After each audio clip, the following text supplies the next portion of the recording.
All of that remains big question marks. As we await the question and answer portion here of the Fed chair testimony, let's bring in Steven Mnuchin, former Treasury Secretary during the first Trump administration, Liberty Strategic Capital founder and managing partner. It's great to have you, Mr. Secretary.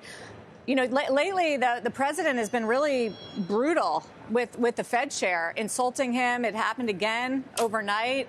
And he even called you out and said, you know, so much for the advice that I got from Secretary Mnuchin appointing him. I wondered if you could respond to some of that.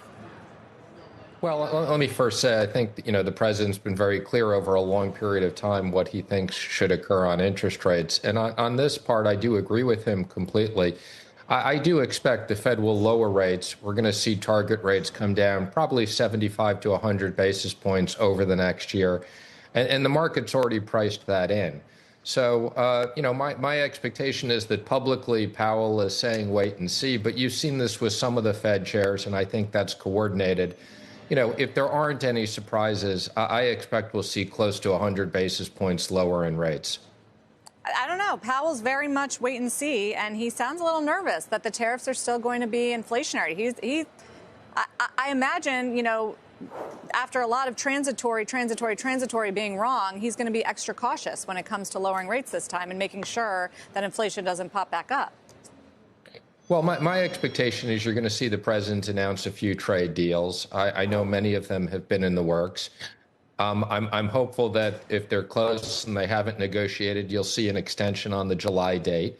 And as we've seen, we've collected significant tariff revenue without it having an impact on inflation. And I think the market's expectation, and this is priced in, lower rates. So my expectation is we'll get there, and it's just a question of how quickly it phases in over the next year. Do you think that Powell is indeed too late, as the president has nicknamed him? Well, it's kind of irrelevant what the Fed has done, you know, historically. I think what's relevant is where the Fed goes from here. And I think the market has priced in. So the good news is the market isn't waiting for the Fed to act. You know, the market has taken this into account. And obviously, we've seen, look, an incredible week in terms of foreign policy and the president's leadership. I was very involved in, you know, all the issues and sanctions around Iran in the first administration. And, you know, really an incredible situation we've seen with the destruction of Iran's nuclear program, which was always an enormous concern of all of ours. It is true. And you're hopeful that July 9th, David raised July 9th as a risk. Do you think we'll see higher tariff rates than we have right now as that deadline passes? If we don't have, I mean, even if we get some trade deals, there were a lot of reciprocal trade, much reciprocal tariffs, very high rates on a number of countries. Well, my hope is that, you know, these reciprocal rates were designed to get people to the negotiation table. This is really an extension of a lot of the work we started in the first term in making sure that we do have fair and reciprocal trade.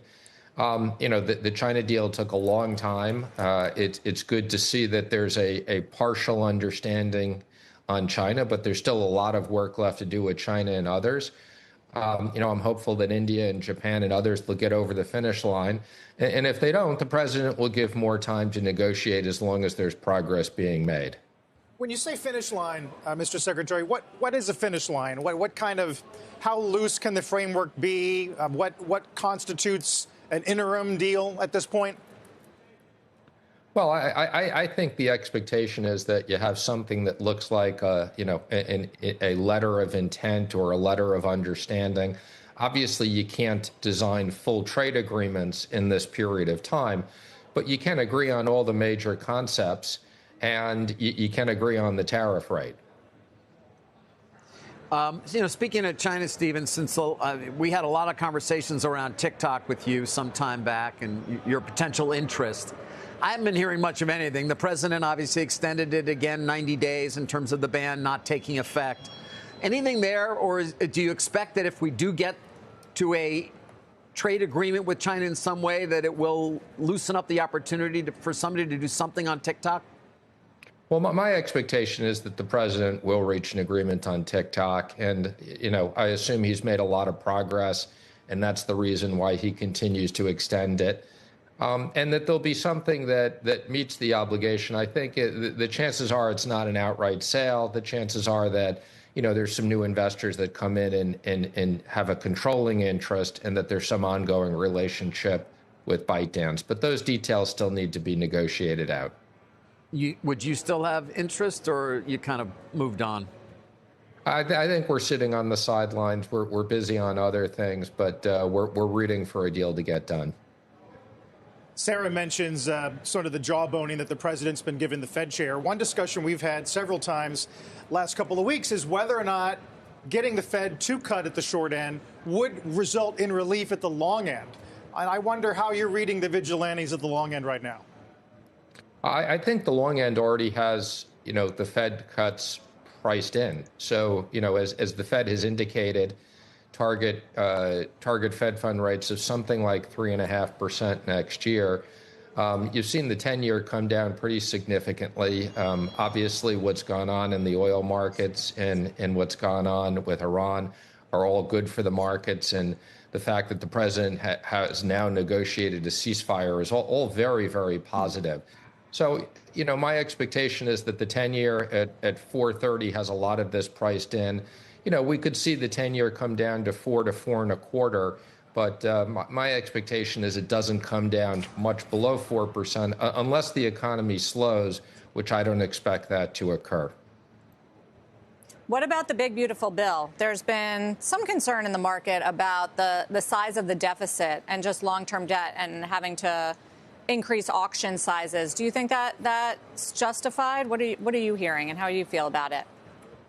Well, my expectation is that the Senate passes the bill, that it goes back to the House, and it gets to the president quickly. Hopefully, as he's indicated, by the beginning of July, because I think this is very important. It's important to have the Trump tax cuts extended. There's many other important issues in that bill for the market, and my expectation it will occur. Now, the issue of deficits is something we're going to have to deal with over time. There's no question that, that's an issue. I think the president expects that we're going to have economic growth.